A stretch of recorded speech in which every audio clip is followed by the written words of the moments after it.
Hi there, this is Ronnie, Amber's Night, coming at you with a video. Um, as I've said in a couple other videos, I have bought a few new games post-Christmas.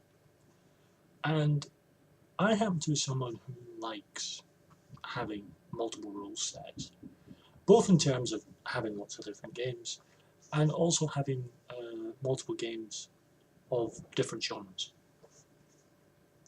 For example, fantasy alone, in terms of actual books that I own. I have Dragon Age, I have Palladium Fantasy, I have Song of Ice and Fire, I've got Pendragon, and I've got, uh, I suppose, Savage Worlds and the Fantasy Companion counts as that as well. And horror, I've got a few, and urban fantasy, and so on. Now, I like having multiple rule sets, and there's two reasons for that that kind of entwined. The first reason is I like to have lots of different flavors of game if they interest me. I mean, I don't just buy for the sake of buying. But I like to have lots of different flavors because, first of all, it gives me ideas of different shades that I can play in a game. And also it gives me lots of ideas. And I love getting ideas. That for me is by far and away the main reason why I get multiple rules. I love sparking ideas. As creative as I can be,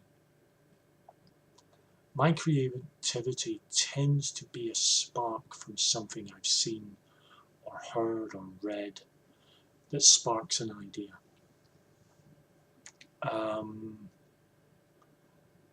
So I like to have different rule sets. The other reason is that I like to have rule sets for different styles of play. And I don't mean light and dark, I mean more in terms of length. I'll give you an example.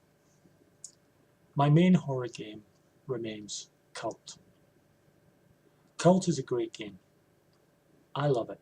It's my number 2. The only game, on my list of favourite games. I love using it.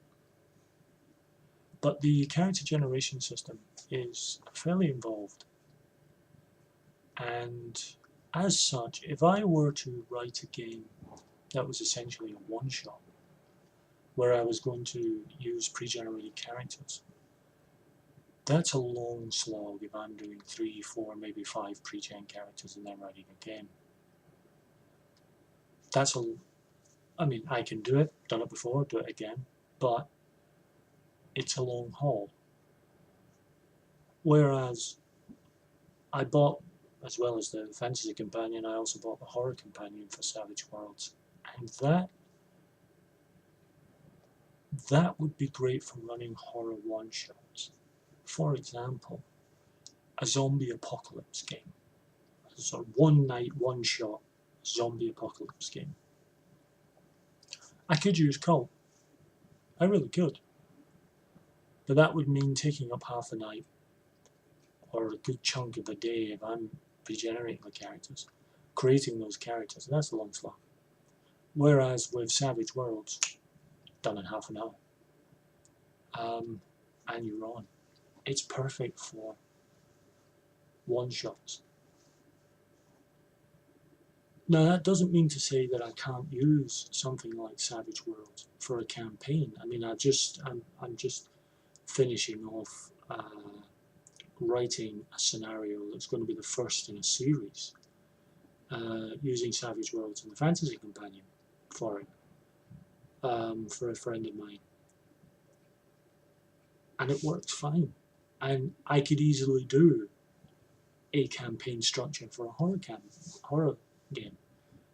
But if I was going to use a horror game for a long series of interconnected adventures or a big campaign, then I would use Cult. And I tend to differentiate that way, and I don't think I'm alone when I do that.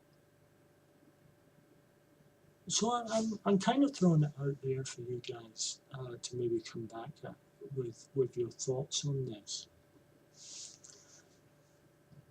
Are you, first of all, are you someone who likes to have multiple rule sets for any given genre? I'm not talking about someone who has a fantasy game, a sci-fi game, a horror game. That's just owning multiple rules. I'm talking about having multiple rule sets for a single genre, like having more than one fantasy game in your collection, more than one horror game, more than one sci-fi game, and so on. Why do you like having those?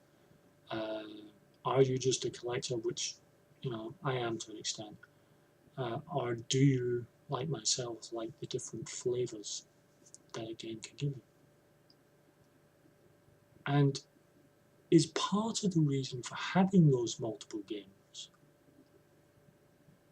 the fact that you feel that some games are better suited for longer games and campaigns, while some games are better suited for one-night games? Or do you differentiate between those games that you feel are better suited for combat-heavy scenarios, as opposed to games you feel are more suited for character and intrigue-heavy scenarios? Because some games seem to set themselves up better that way. And if you're not someone who uses multiple rule sets, if you're someone who sticks to one rule set, is it simply because you think that that rule set cannot be improved upon, cannot be bettered by differing rule sets, that it does absolutely everything you need? Is there an air of, well, I've got it, it works for me, and I really can't be bothered learning another system, which, you know, we can all be guilty of?